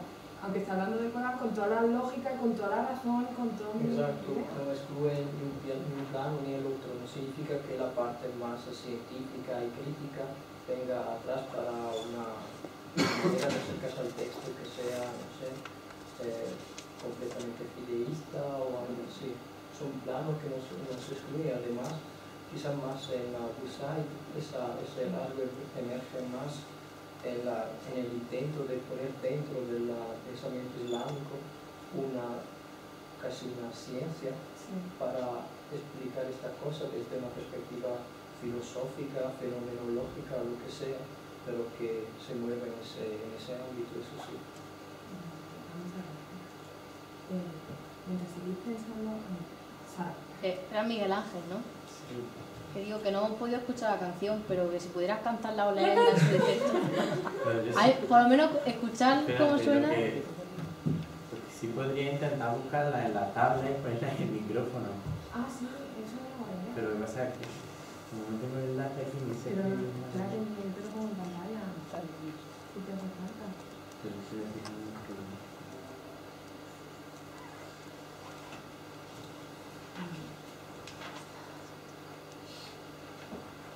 Ahí lo tengo.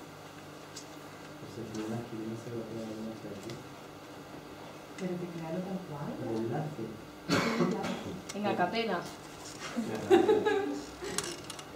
No sé cómo ponerlo aquí. Pues va a tener que ser otro, ¿eh?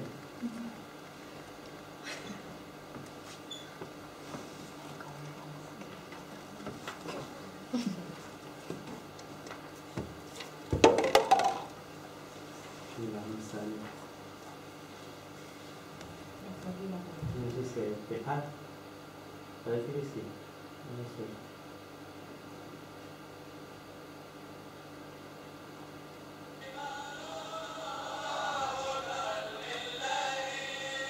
Es otro.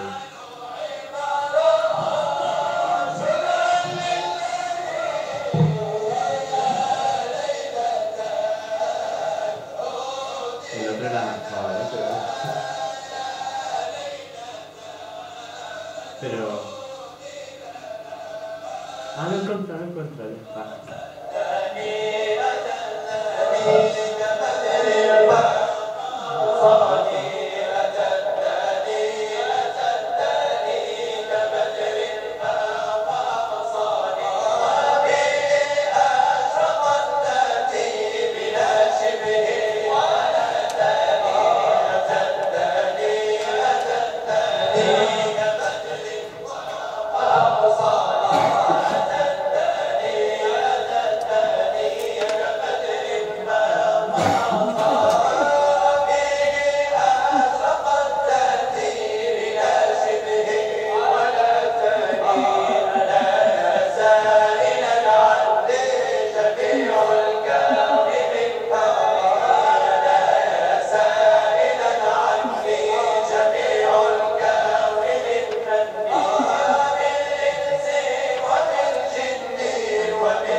Y así sigue como un cuarto de hora, sí.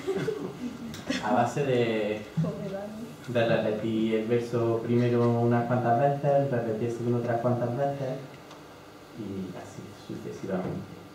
Gracias. De nada. ¿Alguna otra pregunta? Ignore.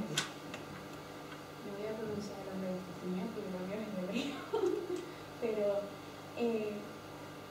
bueno, no sé si preguntarte si cómo consiguió. No lleva trampa, ¿no? La pregunta. No, creo que si consiguió este pensamiento feminista influir en algo en el resto de países árabes o si consiguió levantar algún movimiento o algo así. Sí. Lo bueno de la guerra de Cato de los primeros de su época, a ver, tenía como todo, tenía gente que lo apoyaba también, ¿no? Pero se lo comieron vivo y eso tuvo muchísimo impacto mientras él estaba vivo. Pero cuando luego Túnez consiguió la independencia, Javier Bourguiba, que fue el primer presidente de Túnez, era seguidor de Al-Qaeda. Entonces, pues lo puso en revalorización, le hizo estatuas, A raíz de esto, ya no solo su propio pensamiento en su país empezó a expandir, sino que otros pensadores de países de los lados, por ejemplo, sobre todo de Marruecos y demás, empezaron a hacerse eco de esa idea. Y al final, hoy en día, hay muchos movimientos que intentan, reconectar de alguna manera con estos primeros pensadores feministas, aunque obviamente releyéndolo, porque es lo que he dicho, Haddad era muy rompedor en su época, pero también tenía sus cositas, como todo el mundo. Y las circunstancias no eran las mismas en esa época que ahora. Pero sí es verdad que tiene su importancia, en Túnez es muy conocido y hasta tiene en realidad, tiene una calle en su nombre. Y tiene también, hay una asociación cultural feminista muy importante en el país que además recibe apoyo desde el Estado y demás, pero no cooptándolo, lo cual ya es llamativo, que va precisamente a eso, a revalorizar su idea, a expandirla y a fincharlas en otros países, con otras asociaciones feministas y tal. Dime, Sara, pero no llevará... No, no te voy a pedir que cantes. Que yo canto muy mal, ¿eh? Por eso, a ver, ¿por qué ha elegido hablar de este hombre? Dos, pregunta número 2. ¿Hay pensadoras feministas del Corán? Sí. Vale, entonces la primera pregunta recobra más sentido. A ver si claro que hay mujeres feministas, de hecho, a ver, el otro día, el miércoles, estuve en una jornada que Goretti también participaba en ella también, y era una jornada de historia contemporánea, ¿no? Y me surgió esta misma idea. No tiene mucho sentido que haya pensadores feministas masculinos, pero no le den la voz a las mujeres, y les dije, sí le dan la voz a las mujeres, el problema que hay es que las mujeres en ese momento pues no tienen la iniciativa o no tienen la herramienta tampoco de ponerse delante de nadie a decir nada, y también cuando lo han hecho, pues como siempre, algunas han tenido más éxito que otras. Pero hay muchas pensadoras feministas, incluso antes que Al-Haddad, que ya retoman esta cuestión de que el Corán está tergiversado por la tradición y todas estas historias, como por ejemplo una Isillada del Líbano, y hay bastantes pensadoras feministas. Y con respecto a por qué yo he hablado de este libro. Verá, yo estaba en una clase que esta además viene a colación de lo que hablé ayer sobre el tema de investigación. Yo estaba haciendo mi TCG sobre una cuestión que no tenía nada que ver con esto, era el velo, sobre si el velo era una obligación coránica o no. Y resulta que cuando lo llevaba a medias decidí que aquello, pues, que no me gustaba. Y mientras yo no sabía qué hacer con mi vida, en una clase corriente y moliente, el que hoy es mi director de tesis expuso unas breves notas sobre el libro del que yo he hablado y dije, Tate, este hombre es interesante. Y me interesó precisamente, no solo porque fuese pionero en Túnez, sino porque fue uno de los pensadores feministas que, como hemos visto, sí tuvo una repercusión real, aunque fuese tardía, pero real en su país, y luego además en ese código estatuto personal tunecino se han inspirado otros, aunque los que se hayan inspirado hayan dicho me inspiro en el código tunecino y no me inspiro en Al-Haddad, pero a fin de cuentas el que se inspira en el código tunecino se inspira en Al-Haddad, y por eso me llamó la atención y por eso sigo desde cuarto de carrera investigando sobre este hombre. Algún día se me agotará el tema, imagino. No una pregunta, sino digamos como un comentario a colación de lo que ha dicho Sara.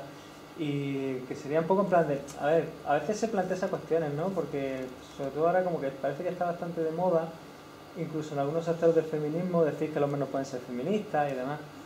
Pero yo siempre me remito a un ejemplo que me parece muy interesante, el de Marx, ¿no? Perdona, es que tengo que hablar. Claro. ¿En qué sectores feministas está de moda decir que un hombre no puede ser feminista? Bueno, pues ya sabemos que hay distintas corrientes en el feminismo, ¿no? No sé, Lorena, a mí me lo han no es una dicho, cosa homogénea. A mí me lo han dicho y se me ha caído el pelo, literalmente. Hombre, claro que lo han dicho. Bueno, Y se yo dice creo que mucho. no hay que generalizar, eso puede ser una raya, Yo me parece, me vas a disculpar, pero... te disculpo, claro, no es una raya para nada y de hecho tampoco es la predominancia, por supuesto, pero que sucede, ¿no? Entonces, lo que quiero decir que como es una cosa que se dice, aunque sea en círculos reducidos, que me llama la atención porque a mí siempre me viene el ejemplo inmediato de Marx, ¿no? Que no era para nada un tipo de clase obrera y sin embargo bendito a Marx que llegó y hizo lo que hizo, ¿no? Entonces, claro, yo me atengo sobre todo al tema, y esto es una cosa que se ve en retórica, ¿no? Como la importancia de un argumento es el argumento, no quien lo enuncia. O sea, si algo está bien, si algo es justo, si algo está, que se puede decir de manera más o menos objetiva, que es adecuado, mira, no importa tanto quién lo diga, sino que salga adelante y que ayude a otros quizás. En este caso, por ejemplo, Marx fue una cabeza visible y ayudó a que con su visibilidad las clases obreras pudieran avanzar y tomaran el relevo, pero bueno, yo creo que un poco también, en este caso quizás es lo que dice, ese contexto es un contexto en el que hay una opresión excesiva y es muy difícil que la mujer pueda tomar el papel, pues menos mal que aparece uno, que en este caso un hombre, que dice, no mira, esto mejor vamos a ver si lo hacemos así, y obra conciencia, hace que otros cobren conciencia y que haya un movimiento un poco más, en definitiva yo diría que conjunto, ¿no? A mí me parece lo interesante, que sea una solución global, colectiva, ¿no? Al final, no sé. Totalmente de acuerdo. ¿Esto es debate ya o no? Digo para contestar. Sí, oye, Lorena también y todo el mundo que quiera que... Perdón, de verdad, que me has tocado el... Es que yo creo que estás confundiendo una cosa. Y no, en esos sectores de feminismo no se dice que el hombre no puede ser feminista, sino que se dice que la emancipación solo puede venir de la mujer, que es muy distinto. Discrepo. O sea, yo lo he escuchado, a mí me lo han dicho. Sí. No puedes ser feminista porque eres un hombre. Puedes ser aliado. Y yo siempre digo, perdona, no creo que nadie pueda otorgar carné de qué se puede pensar o qué no se puede pensar. Como no me puede decir a mí nadie, no, tú no puedes ser comunista. ¿Cómo que no puedo serlo? No es lo mismo, ¿vale? Pero quiero decir, acaba en ista. Entonces, alguna relación puede haber, ¿no? Lingüística. Entonces, a mí me lo han dicho, o sea, que no lo diría si no fuera así, que yo lo he leído en internet en montones de sitios. Ya, aún así. Bueno, pero internet perdóname, pero no es la Torá y yo creo que hay que ser selectivo por lo que uno lee en internet. Hombre, claro que hay que hacerlo, porque si no nos pegamos por tiros. Claro, Pero pero que la es persona reflejo. que lo ha escrito lo ha pensado. Quien sea que lo haya escrito en internet, Ese que no aunque es- sea una oveja del campo, lo ha pensado. Vosotros, como condición de hombre, no podéis ser feministas. Y yo te digo más, es que a mí me lo han dicho. O sea, no puedes decir que Jaldar es feminista porque era un hombre. Y si no era feminista, ¿qué era? ¿Borreguista? No es la tónica general, por supuesto, y gracias a Dios, pero sí que hay que reconocer que ese tipo de movimientos puntuales hacen mucho daño. Y tenemos que reconocer que, aunque sean una minoría, cuando hacen ruido, hacen daño. Lo mismo que pasa con cualquier radical, aunque sean la minoría de su colectivo. Y yo creo que por Creo que ahí... eso está relacionado con la idea de querer recuperar, de sacar a la mujer del margen, ¿no? De la historia de la sociedad y de intentar visibilizar a la mujer ahora. Y a lo mejor en relación con eso has leído ese comentario, te han hecho ese comentario, pero tampoco me parece lógico porque si lo que queremos es un cambio social y un cambio en la lectura de las fuentes en este caso, no tiene sentido que solo las mujeres sean feministas, que solo las mujeres cambien su parte de la sociedad, que no, yo no le encuentro sentido. ¿Estamos de acuerdo? Y en este aspecto a lo mejor quiero preguntar a Miguel si en estos vídeos de esta difusión de redes sociales, por ejemplo, de los sufís, si tocan de vez en cuando, por lo menos de vez en cuando, algo estos temas de la modernidad, del feminismo, o simplemente es una difusión de la tradición más antigua. Pues eso me plantea yo preparándomelo y la verdad que lo único que he visto así es la imagen que os he mostrado, pero en la imagen es muy curioso que solo aparecen mujeres, no aparecen mujeres y hombres, lo que ya nos dice mucho. Y ayer, revisando las páginas web a nivel divulgativo de la Wikisí en francés, también me encontré un epígrafe que era como la femme el sufismo o algo así. Y era también como muy marcado de género, o sea, como me da la sensación que quizás se trata de hacer un discurso de hablar de antiguas mujeres sufíes, que en el legado islámico son muchas y muy reconocidas, pero yo creo que a nivel, no estoy seguro ni puedo hablar con autoridad, pero creo que lo que es a nivel real de las ceremonias y lo que es la iniciación y la integración de la mujer en las cofradías, por lo menos en la Bushichia no es el caso, desgraciadamente. ¿Alguna otra pregunta o alguna otra intervención, debate o lo que sea? Yo tengo una observación también para Paola. Perdonadme que me dirija solamente a Paola en este momento, porque me han costado mucho las comunicaciones de los cuatro, ¿vale? Pero por la temática que yo trabajo estoy muy cercana al tema que he puesto hoy. Yo veo difícil que los orígenes del Islam no conocieran bien las tradiciones judías. Y no me refiero a las tradiciones de la Biblia, de Génesis 1, la creación de como un único ser humano, ¿no? O Génesis 2, la creación de la mujer a partir del hombre, sino las tradiciones ya gestadas a lo mejor, por ejemplo, en las academias rabínicas de la antigüedad tardía, tanto en Babilonia como en Palestina, que ya retoman toda la tradición oriental, las de Babilonia, o toda la tradición helenística, las de Palestina, ¿no? Donde se está discutiendo sobre cómo se configura el ser humano, todo lo que has hablado de la gota, la sangre, los huesos, todo esto es pura literatura rabínica. Entonces, yo creo que conocían estas tradiciones, pero no creo que las conocieran solo por la Biblia, sino a través de que estas tradiciones se acabaron convirtiendo en hechos populares, en cultura popular. Y me parecería lógico que el Islam y sus orígenes integrara todo esto dentro de su bagaje, igual que en su momento lo hizo el judaísmo en relación con el helenismo, creo yo, ¿no? Y luego, en relación con lo que habéis hablado sobre la lectura feminista y demás, a lo mejor no tanto está en volver a leer las fuentes que más conocemos, o por ejemplo, en nuestro caso, digo nuestro porque yo trabajo con judaísmo, ¿no? Sería la lectura de Génesis 2, ¿no? La de la creación de la mujer a partir del hombre, sino dar a conocer la otra visión también, o dar a conocer los textos rabínicos del tipo hubo un solo ser humano y en cierto momento Dios decidió dividirlo en dos.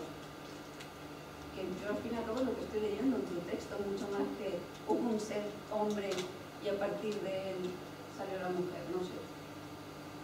Creo yo, no sé.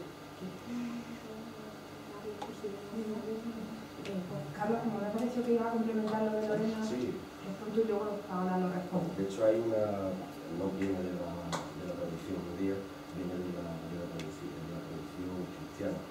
Hay una historia de Adán y Eva que nada precisamente de esos árabes cristianos, y retoman esa historia apócrifa, ¿no? De cómo se crea el mundo, cómo son expulsados y lo mal que lo pasan cuando llevan poco tiempo fuera del paraíso, lo toman de ahí, ¿no? de esa tradición árabe cristiana, ¿no? Que está muy presente tanto en los orígenes del Islam como en ese cristianismo que hay en Siria, Palestina y en Irak.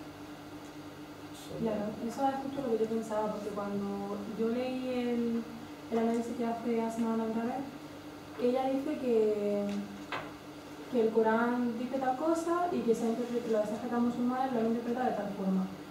Y el hecho de que se incorpore el elemento de la costilla no viene de la tradición judía, de la tradición cristiana, sino que es un ejemplo más. Igual que ha utilizado costilla, podría haber utilizado cualquier otro elemento. Y yo sí que reivindico ese contacto con la tradición judía y cristiana, ya no solo en el momento de la revelación, sino en el propio devenir histórico del Islam.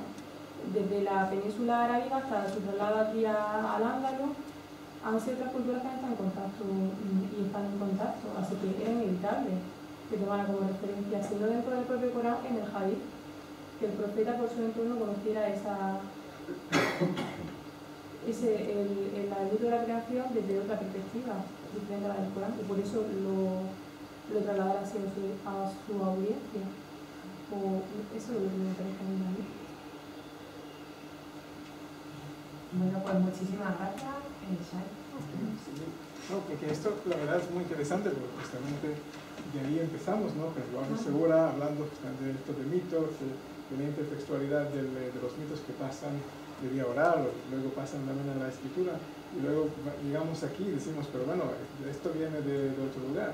Pero es verdad que a lo mejor parte del problema, desde mi punto de vista, es que tú y yo sabemos que viene de otra fuente, si fuente cristiana, babilónica, etcétera, o faraónica, o lo que sea. Pero lo importante es que cada uno se apropia de esta idea, de este mito, y dice, ah, eso es mi mito, yo acabo de inventarlo. O sea, que además por inspiración.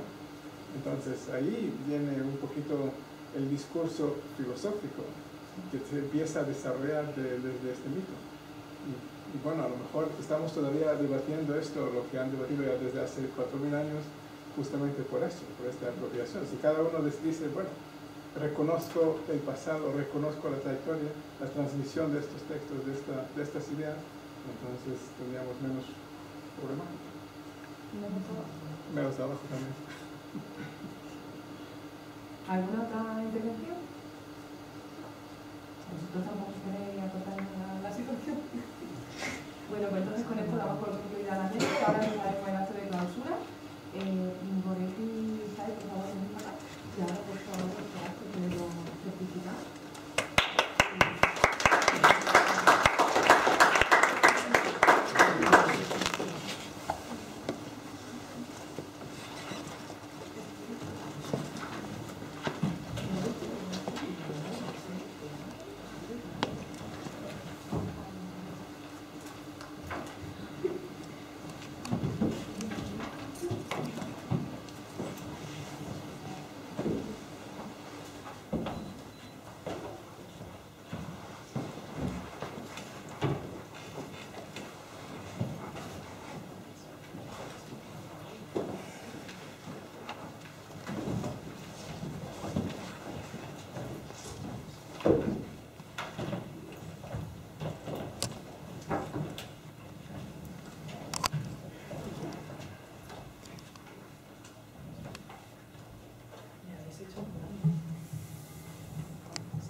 Como podéis observar, me han hecho mudar, ¿no?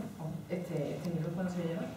Pero bueno, ahora damos comienzo a nuestra sesión de clausura de la jornada, que espero sobre todo que hayan resultado provechosas y que, en mi opinión, lo que tenemos que sacar de ella es no solo que podemos crear este tipo de encuentros para intercambiar ideas, sino también para enriquecer nuestro propio pensamiento, independientemente de que tenga o no vinculación directa con nuestro tema de investigación o con nuestra carrera. A lo mejor nosotros pues no tocamos nada de textos sagrados, pero si una cosa me ha quedado muy clara después de todos estos 2 días de ponencia es que el texto sagrado, como decía Maximiliano, sigue vivo y sigue hoy en día aquí, aunque a veces no reconozcamos directamente por qué ciertas cosas de hoy en día tienen relación con el texto sagrado.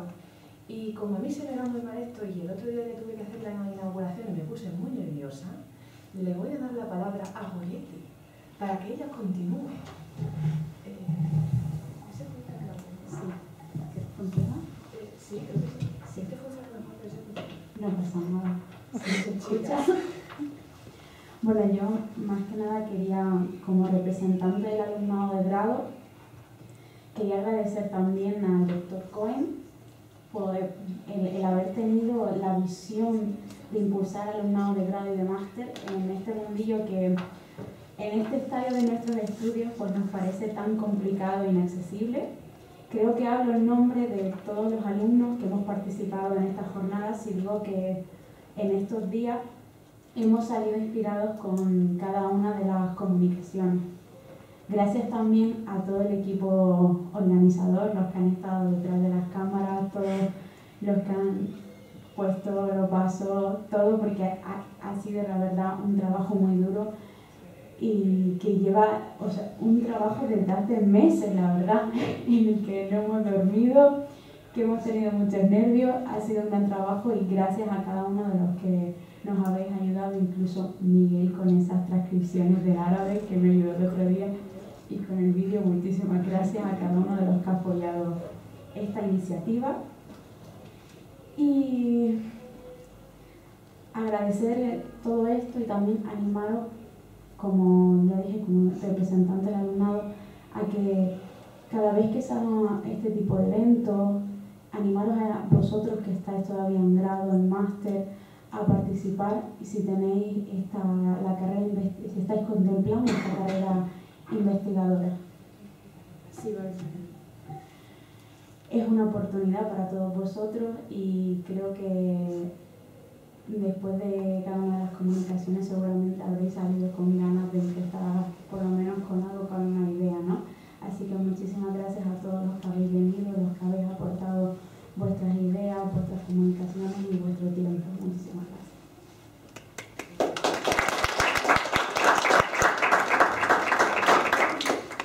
Y por último, ya para acabar, paso la palabra a Shane. Gracias. Bueno, primero algunos puntos importantes creo que hay que aclarar. Los del, si estamos hablando del video, todos los que tienen problemas todavía no sabemos qué vamos a hacer con estos videos, con estas grabaciones, pero por si acaso, si hay alguien que no quiere aparecer, que no quiere estar, entonces que nos pueden enviar un correo electrónico, pero de todas formas también lo vamos a mencionar mediante el Facebook y redes sociales, estos temas más prácticos. En cuanto a la publicación, también estamos ahí trabajando, tendremos más información pronto. Por ahora, es tema de conseguir, a ver si conseguimos alguna financiación o un tipo de ayuda financiera para una buena publicación, y si no, simplemente sacarlo como actas. También es parte de esta meta de conseguir que no solamente de presentar algo en frente del público, al público, sino también llevarlo a cabo hasta el final, hasta un artículo científico que para unos puede ser primero, segundo, bueno, de los primeros, pero siempre es una buena excusa para trabajar, sintetizar más las ideas, y justamente para eso estamos. Quiero agradecer a la Facultad de Filosofía y Letras, el Departamento de Estudios Semíticos, por acoger esta jornada, y sobre todo al comité organizador, a la secretaria Tatiana Hernández Justo, que tengo a veces cuando empezamos este tipo de ideas, decimos, bueno, ¿te importa, te animas así a venir con nosotros a ver, hacer algo pequeño, y luego cada crece y crece y crece, pero gracias al ánimo, a la inspiración de la gente, que siempre está ahí intentando crear y hacer más, innovar y cambiar para el bien. A Sara Esteban Cabrera, por la diseñadora de este magnífico cartel, de hecho, y también por la ayuda de audiovisuales, a María Goretti, Luis Cobreros, este motor estaba ahí en la biblioteca, justo a 2 puertas de mi despacho, entonces ella tenía que sufrir más. Y a Andrea Carrera Hurtado, sobre todo por llevarnos al magnífico Eduardo Segura para esta inauguración, que creo que ha sido una conferencia magnífica. Y por supuesto a todos los participantes, los comunicantes, también lo que es los asistentes, que han venido a escuchar lo que no sabemos al principio cómo esto va a ocurrir, pero estoy muy contento para ver tanto nivel, y como podemos ver, esta última mesa es un buen ejemplo, este nivel de investigadores, de jóvenes investigadores que abren un camino nuevo en el pensamiento. A mí me parece estupendo. Con esto simplemente quiero acabar con una cita de Aldous Huxley, que él estaba hablando de investigación, pero más científica, pero también creo que para nosotros es igual de bueno. Y dice así: en la investigación es incluso más importante el proceso que el logro mismo. Pero la investigación de las enfermedades, por ejemplo, perdón, es que he escrito aquí rápido y ya ahora no puedo ver mi propio escrito. La investigación de las enfermedades ha avanzado tanto que es cada vez más difícil encontrar a alguien que esté completamente sano. Y es verdad también en cuanto al espíritu y a la investigación en las humanidades. Y con esto creo que podemos acabar. Gracias, muchas gracias a todos.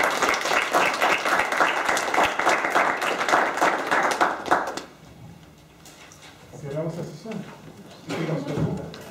Y hacemos una foto, ya que estamos aquí, como dice la secretaria. ¿Ya lista?